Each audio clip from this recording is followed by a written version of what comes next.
up, guys? Welcome to Changing the Game, a collaboration between KOP Johannesburg and Conversations Crew. This episode is the beginning of a conversation which seeks to offer insight into the current state of our arts and entertainment industries by including the voices of established South African artists. These artists continue to contribute to and influence creative spaces in South Africa despite recent challenges. Our discussion takes place at Bunker, formerly known as the Third Place, the heart of many creative voices in Johannesburg. Inspired by the ability of nightclubs and social spaces to capture legendary social moments, Bunker aspires to take hold of the baton and uphold this culture. The Blitz Club, Studio 54, and raves of the early 90s made their mark on society, while nurturing artists, performers, and nonconformists. Before the COVID-19 pandemic, which brought club culture to a halt, after-hours programming was ubiquitous. The crossovers between clubbing and art became more frequent, from the Tate Late series in London, to summer parties, and to midnight shutdowns at Dallas art museums. Bunker is a cultural space that seeks to illustrate the correlation between creativity, freedom of expression, and liberated sexuality. The entertainment industry has been heavily impacted during the COVID-19 pandemic, and in response, Bunker has been a space that continues to serve the entertainment and art industries during trying times. The venue has provided creatives with an opportunity to enjoy their work, as well as a space to connect through music, conversation, and community. In this episode, we explore what it takes to be an artist in South Africa given our current context. We are joined by established creators who, through their work, continue to transform narratives in South Africa. Hi, my name is Amahle-Imvelo Jaxa. I am the matriarch and chief of operations at Until.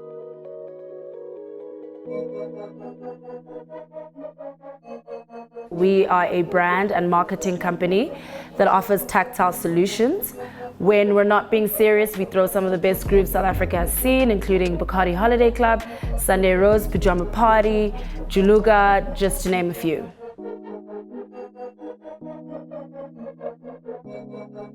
I'm Angela Weickl, also known as Ange. I'm the Culture and Network Manager for Levi's House of Strauss Africa.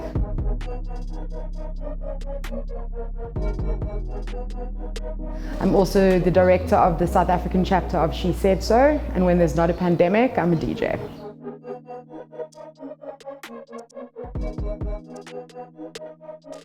Hi, I'm Natalie Paneng. I'm a 24-year-old Johannesburg-based digital artist and multidisciplinary artist.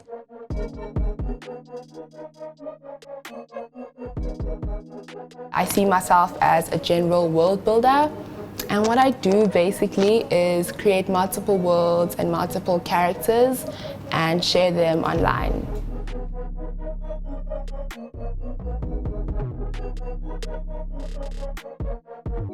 I'm Skits. I'm a performance artist, a DJ, and a visual artist.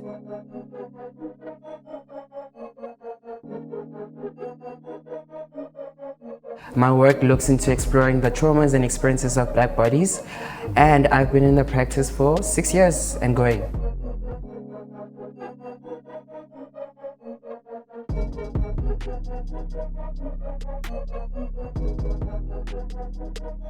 I would say there's many levels to it. Obviously, you've got the limitations that are now in place because of COVID and the pandemic, but then you've also got all of these advantages in play in terms of being able to create content and present yourself to the world in a completely different way and in an easier way because everyone's moved online. Yeah, and creating your lane I think is so much easier now. With the internet and the different sounds that are coming in, you can literally make your own lane as opposed to following everyone.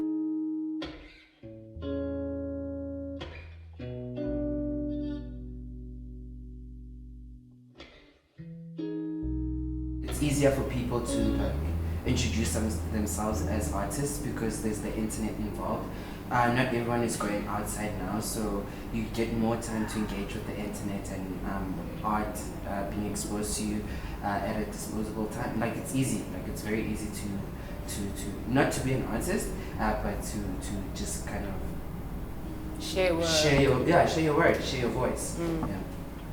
I think for me, it means a very similar thing because I think my background and maybe your background same is creating for an online platform and realizing like the possibilities and like opening of the industry. Yeah. But then I also think it's about like being able to navigate what it means to be an online artist and also find ways to be successful in the real art world. So like knowing the institutions to like engage with, selling your work. There's been like a lot of artists pre-internet also. So I also like try and learn a lot from those like female black artists for me personally, because they're successful, you know, and they're not even online. So it's like both. Yeah, like online and they sell. And they are selling, and like that's a big thing. It's great to have online visibility, but like we just need to sell also and like sell in the real world. And I think what it means is being able to learn the skills to sell and like getting access to institutions who will sell our work. To speak on content, with the pandemic and people not being able to perform and be at events, I think it's very important to create that content so that you have that visibility. But I also think in this current time of ours that a lot of new artists coming in are neglecting the important things that exist regardless of whether there's an internet age or not, which is like proper management, you know, someone to do publishing and distribution for you, because as much as you want to be independent and not signed to a label, you still need those people that are experienced in the music industry, you know, to guide you, etc. So I think also being an artist right now is quite tough. There's a lot of artists, so to break out of that mold and being a superstar requires harder work, better branding, a good team. Yeah. No, I couldn't agree more.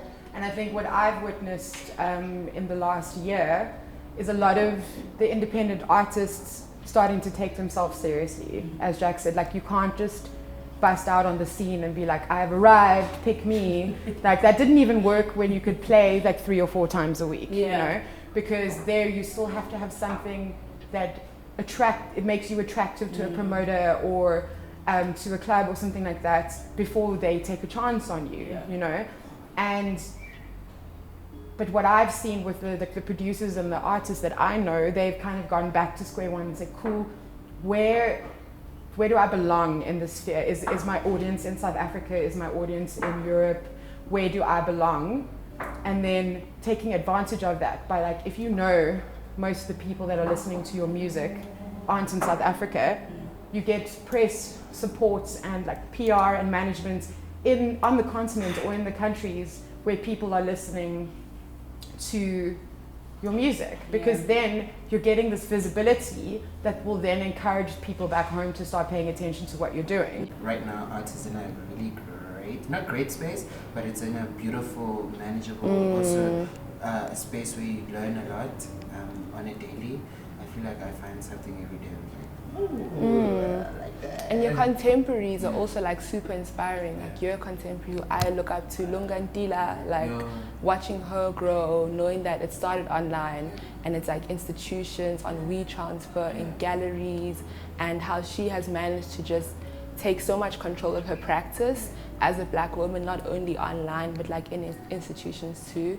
It's like really beautiful to just see that it transcends online, and it should transcend online.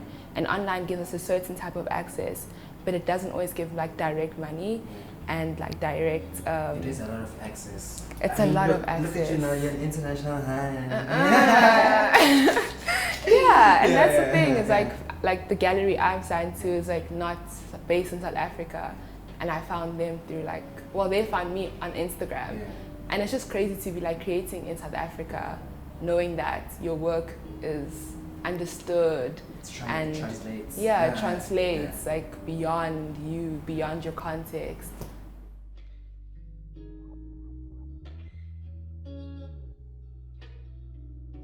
With the idea of collaboration in mind, it's forced so many people to pivot on what their original plan was. You know, it's a situation of getting rid of the idea of being a sellout, because obviously that's at the back of everyone's mind all the time. But being successful is not a negative thing. And anyone who, you know, we're not in like 60s and 70s punk era where there were other opportunities and you could stick it to the man and ACAB and all of that. We still feel those things, but you need money and you need to be successful. And so probably like the most punk thing you could do is like live your dream to the fullest and like achieve the things that you want to achieve, you know? And the other thing with collaboration is choosing your relationships really wisely, you know, and like not just jumping on with the first person because they offer you something that you've never had before. Go, what does this mean for the long term of what I'm doing? I always thought like I would have to like learn everything. I'm gonna buy a tripod and I'm gonna, but now I'm seeing the beauty that there is and like, you know, finding people that can make your work, I don't know, speak up more. Because we're not all masters of everything. It is hard also to kind of like take on all those roles onto yourself because it also kind of affects the kind of story you want to tell. But yeah, collaboration is beautiful. Yeah, that's such a good point. Yeah. I developed an app and like an interactive site and I have no skills with that. And so it's like really cool to like work with other artists who can translate performance. And because my whole practice, I think, is just about play. So like being a black girl centering herself around digital mediums and finding people to transcend that medium and make it bigger. So that was like a really cool thing because I always thought that I would have to stop having ideas about making an app or an interactive site. And I think like these days, all you have to do is go to people with those skills as an artist and be like, this is what I want, and like let's work together to create that. And a lot of the time, those people are looking to create. It's not actually as difficult as you think it might be to find someone to mentor you if you just ask them. When I was in like the peak of my 20s and trying to change the game for myself, I just started messaging people who I looked up to and just to like see how easy it was to talk to people. Because when I studied sound engineering, and the older guys in that industry didn't want to share a thing. They told us to our faces, we work too hard, you have to earn this opportunity for yourself. And I was like, I'm not going to live my life like that, and I can't believe that other people are this way.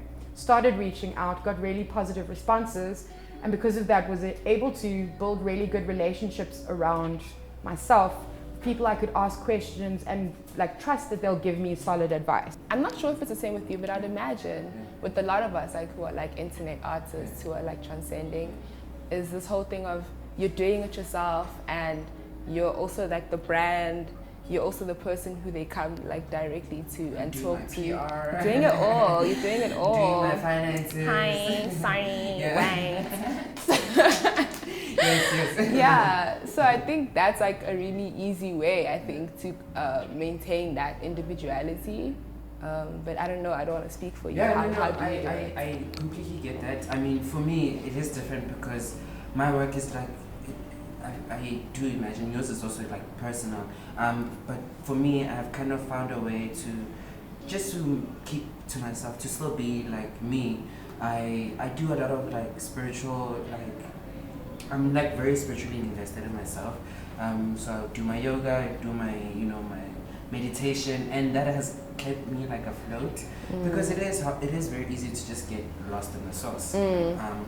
Also, there's a lot like having a wider audience does kind of like make you a bit dizzy. And I always try to like kind of like remember what is the message that I'm trying to articulate with my work, and I don't want to kind of like be a Popeye, just lose it. Yeah, I am a Popeye, but I just exactly. don't want to lose it. We're always gonna be Popeyes. Yeah, always a Popeye. Historically, artists have been and continue to be the storytellers, makers, and provocateurs during moments of social change. It is within art spaces that our understanding of art and culture are reassessed and ultimately redefined. Changing the game requires adaptation, reconstruction, especially during times of immense change where evolving and adapting are our only ways of surviving as a community. That is the future of creative work in South Africa.